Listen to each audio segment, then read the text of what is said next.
Now, in the case of the ocean, yes, so this particular high seas treaty is to protect 30% of the seas, place them basically in what they call marine protected areas.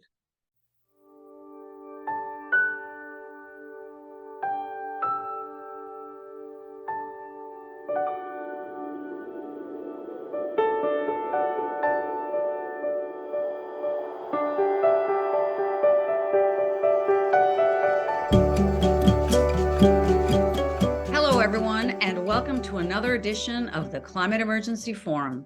My name's Regina, and I'll be your host as we discuss Treaty on the High Seas. Now, this is a landmark treaty, and we're going to talk about it, what it says, what its implications are, and why it's so important. But before we get into that, I want to just share a little anecdote with you. A few weeks ago, I watched this documentary. I think it's been on for a while on Netflix. It's called Goodnight Oppie. If you haven't seen it, I highly recommend it. It is about the two rovers that were on Mars, and largely it's about Opportunity. That's the one that lasted the longest, but it's about both of them. I found it to be so incredible that this huge government institution, NASA, and these amazing teams of scientists spent years, even before the rovers were shot up into space, with the research and designing these robots and rovers and how they could withstand the heat and the wind and the sand, just everything. It was tremendous. And I can't even fathom how much money went into it. Mind you, I'm not against spending money for learning opportunities. I think it's very important. But what was incredible to me is one of the key things was not just to understand Mars, but to see if there had been water on Mars. That was the big gig there. I guess this is to answer some people's burning question because, without water, there's no life, and with water, there is life. So I guess it was this burning question, was there life on Mars? Or if you're kind of dystopian and you think, geez, these rich oligarchs are planning to move to Mars, and so they helped fund this, it's a little conspiratorial, I don't know. But we have water on this planet, everyone. We have so much water. We have abundant life. This is the blue planet. The high seas cover 3/5 of the planet. I found it to be remarkable that we know more about Mars than we do about the deep sea. How incredible is that? We know more about another planet than what we depend on this planet, not to mention the many species. So that to me was incredible. I don't know what it speaks to in terms of humanity. This treaty aims to protect 30% of the ocean high seas by 2030.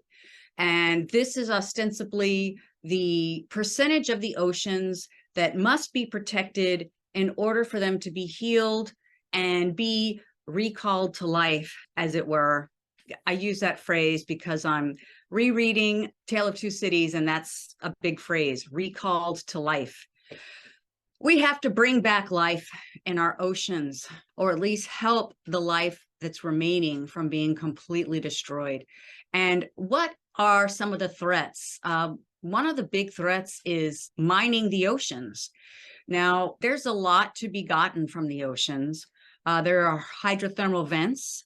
And within these areas, there are all types of minerals. They're very, very dense and rich in minerals. And these are apparently very useful for batteries, which we want for renewable energy if we're going to keep consuming energy as we do now and producing people as we do now. Apparently, there's also opportunity for genetic findings that can help in terms of medical research. Then again, I do find this interesting as well. I'm very interested in health and maintaining one's health. We have a lot of the answers to that, and it's called a vegan diet. But I guess we have to mine the deep seas for undiscovered animal life so that we can exploit it to help extend our lives. I'm not trying to sound cynical. It's just actually what is being looked at in terms of mining the oceans. There'll be some other things that I'm going to bring up about the nuances of this legislation, but I'm going to hand it over to Paul, And I want to hear your thoughts, Paul, and what you think about this legislation. Does it go far enough? Yes, well, thank you. So this High Seas Treaty, it kind of follows up as an extension to the Conference on Biodiversity, the UN conference that was in Montreal in December. And that conference was aiming to protect 30% of the Earth's surface by 2030. Now, in the case of the ocean, yes, so this particular High Seas Treaty is to protect 30% of the seas, place them basically in what they call marine protected areas.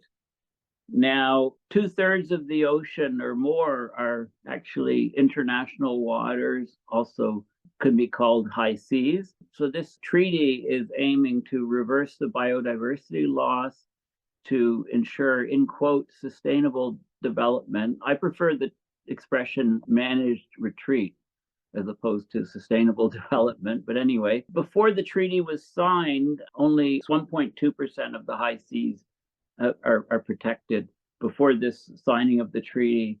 And the details still need to be worked out. So the countries will have to meet again to ratify the treaty, to legally adopt it. And it needs at least 60 countries to sign on. So there's still a lot of work to do. I mean, signing the treaty is just the first step. The oceans are in peril. The marine life is in peril. And if you think about, where humans live on land surfaces, we're all at the surface as well as our plants and animals, but the ocean is three-dimensional. So if you take the volume of the ocean, it covers basically 99% of all livable space on our planet is underwater. Okay, that's very important to remember that because the volume is huge. So protecting the oceans is long overdue. The last agreement that was signed relating to the oceans was the UN Convention on the Law of the Sea, which was a 1982 treaty. So it's been 40 years since an agreement's been done, and they've been negotiating and working on this High Seas Treaty for about 10 years. And I think they met at UN headquarters in New York for a couple of weeks and negotiated for about 40 hours and, managed to at least sign something. So the biodiversity is plummeting in the ocean. You mentioned other stresses that are likely to come online in the near future, like ocean mining of the seafloor, etc. But just to give you some idea, we've recorded about 230,000 species in the ocean. And that's estimated to only be about 10% of what's actually there. People think that there's over 2 million species in the ocean. Many of these species have various chemicals within them, which are considered to be very important for many industrial processes, for medicines, pharmaceuticals. For example, sea sponges, some chemicals in sea sponges are very important for treatments of HIV and cancer. Now, the IUCN is an organization called the International Union for Conservation of Nature, and they have a red list of threatened species, and it includes over 150,000 species are on this red list. 42,000 of them, big chunk of that, are threatened with extinction. Climate change is impacting an estimated 41% of the threatened marine species. And 41%, I mean, I wonder about the ones that aren't being impacted, because I always think climate change is affecting everything. But a good example is a shellfish called Abalone, and I'll talk about that when I come on to my part two. Some of the key species that suddenly have gone on the endangered species list. I just have to say, it's going to be hard for me to hear what you have to say because this is devastating. As many of you know, I love sea otters, and a big part of sea otters' food is abalone. So when we say it's going to affect abalone, of course, nothing in nature lives alone. So it's going to affect other species. Of course, sea otters also eat sea urchins. It's all just very devastating. So I'm very happy that we have this legislation and that countries are signing on to save the oceans. Peter, I am really interested to hear your take on this legislation as well. Like you, I love sea otters. They're absolutely amazing creatures, and they are one of our unfortunately too few environmental and biodiversity success stories because they were being wiped out, you may remember, for their first. And laws were passed, and now they're thriving and they're absolutely amazing. So thanks for that memory. And I want to start with a quick quote from a poem. In England around 1800, there were a number of poets who became very famous, who were very, very alarmed at what they saw was going to happen to their country with industrialization. And of course, Lord Byron was one of the most famous ones, and he wrote a great long poem, and I'm just going to quote one line. Man marks the earth with ruin. His control stops with the shore.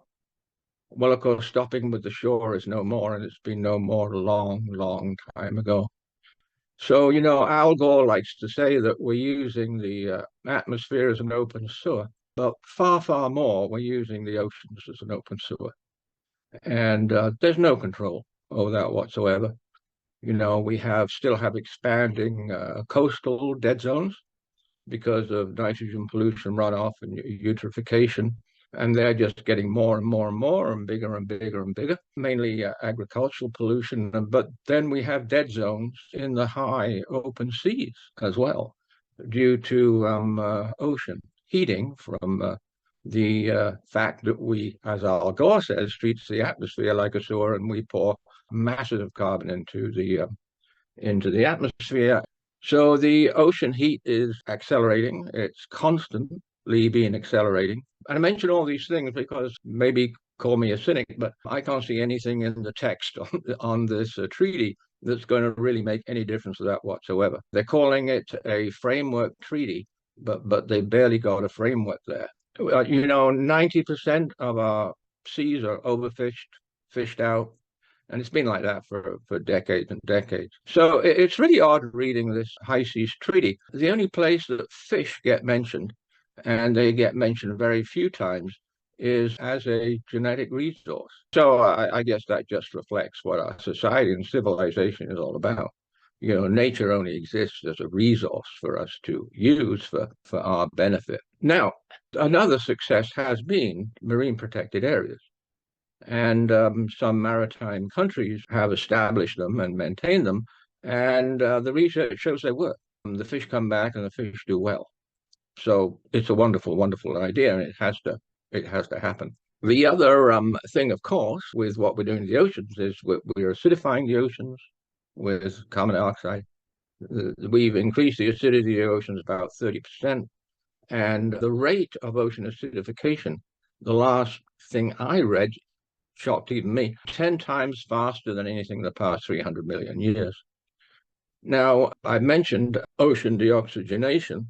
Now, only 2% of the ocean's deoxygenated. But when you consider the vastness of the oceans that Paul referred to, that's terrible. That's absolutely huge. And ocean deoxygenation is following the very worst case scenario of the IPCC. Truly, truly amazing.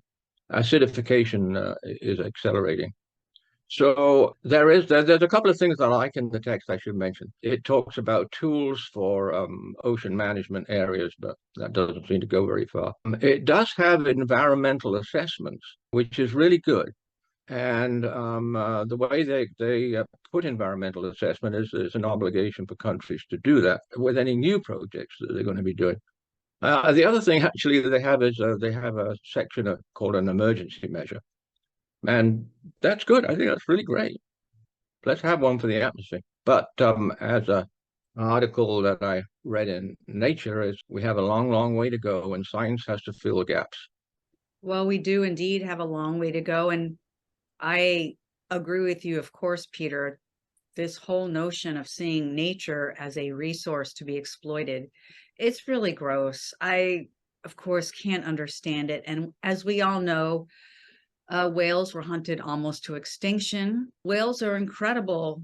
They're mammals. They give birth. They nurture their young. They love them. They care about them. It's said that some whales don't live long enough to be able to be of the age of maturation in order to get pregnant and carry a child and give birth. So the situation is dire. And of course, with ocean acidification, so many creatures are unable to create their shells that they depend on for housing to live in. So it's very scary.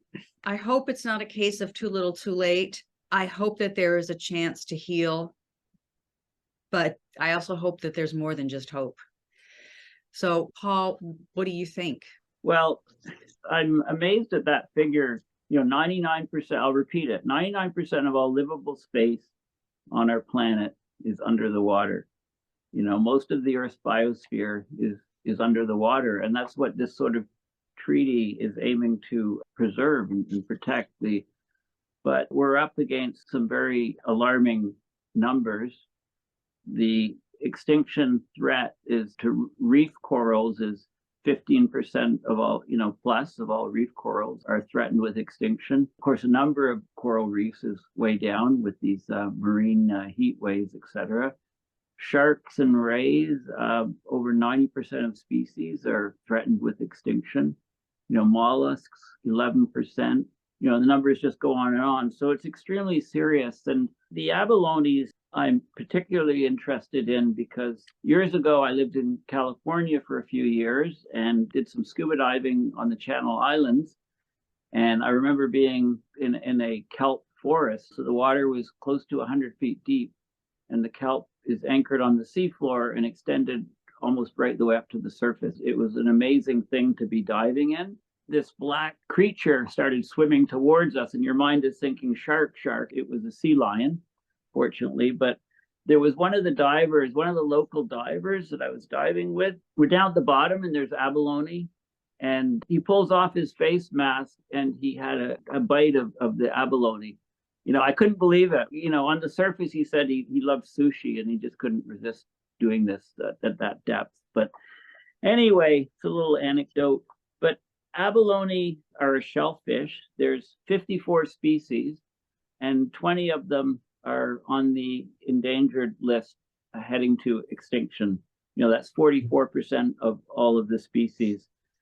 There's also a big mammal that's on the list that was added to the list, the IUCN, International Union for Conservation of Nature. They updated their list for the Conference on Biodiversity in Montreal just in December, a few months ago. And one of the mammals that was added is the dugongs. I might be pronouncing that wrong, but they're common in China, rivers and so on. There's less than 1,000 in the wild, so they were just added to the list. They were very abundant before. But I like the quote. There's a quote in one of the articles. It's about abalone. Abalone reflect humanity's disastrous guardianship of our oceans in microcosm. So overfishing, pollution, disease, habitat loss, algae blooms, warming, and acidification are some of the threats. The abalone are sort of like the canary in the coal mine because they're a very important part of the marine food chain. So having many of those species going extinct because of anthropogenic human-caused pressures on the ocean is a very serious and grave thing that we should all wake up to. And we need profound changes to our economic systems because our economic systems are at the root of all of these problems. Thank you so much for bringing up that important point of the economic systems, the short-sightedness of humanity to degrade the planet that we depend on for money. It's just so incredible to me. And you mentioned the dugongs. I knew you were going to get me, Paul. I mean, they're so cute, they're just such wonderful creatures. And just to think of all of these creatures, sometimes I feel like we're not worthy. We're not worthy to share the same planet with these beings. And in the midst of all these beautiful living beings who are being harmed by us, we also have to think about plankton. Plankton's in the ocean. It produces 50% of the oxygen we breathe. What are we going to do if we start impinging upon the health of plankton? What does that mean for every living being that needs oxygen? So these are important things. I'm going to switch it on over to you, Peter. Yeah, I do see a problem with these so-called agreements that are welcomed and everybody says they're landmark. And this seems very similar to the Paris Agreement to me. That was going to change everything, 2015. And we have accelerating atmospheric greenhouse gases, accelerating emissions, never been higher than they are today. So that doesn't seem to have done very much. And I think this treaty is similar. Now, why I have misgivings about it is that, number one, we're being given false information. There's another situation where the governments aren't telling us the truth. But the other thing is they're very reassuring. And I don't think we should be reassured. The Paris Agreement was very reassuring to everybody except James Hansen. You remember what he called it on the day that it was passed. And obviously, there is absolutely universal acclaim from all of the environmental organizations, absolutely everybody. I couldn't find anyone to quote anything critical about the treaty. I really couldn't. But the fact is, thank you, Paul, as Paul is giving us some numbers there, the oceans are being absolutely wrecked. The fishing fleets are beyond most people's imagination. They're vast. They're armadas. They are real fleets of massive ships. And they are now plowing up the seabed, and they still have the nets. There's no restriction on any of these things. Nets that go on for miles and miles and miles and miles. And we still have bycatch, which is what I found as a quote. I think it's very low. It's about 45% of the fish that are brought in are what they call bycatch, fish that they don't want, so they throw them away. So my final point is, I think the deep ecologists were right and I was wrong about 25 years ago when they said that there's only one solution to what we're doing to the planet, and that is that human beings have to get out of the forests and get out of the oceans. And I think we're seeing the proof of that today.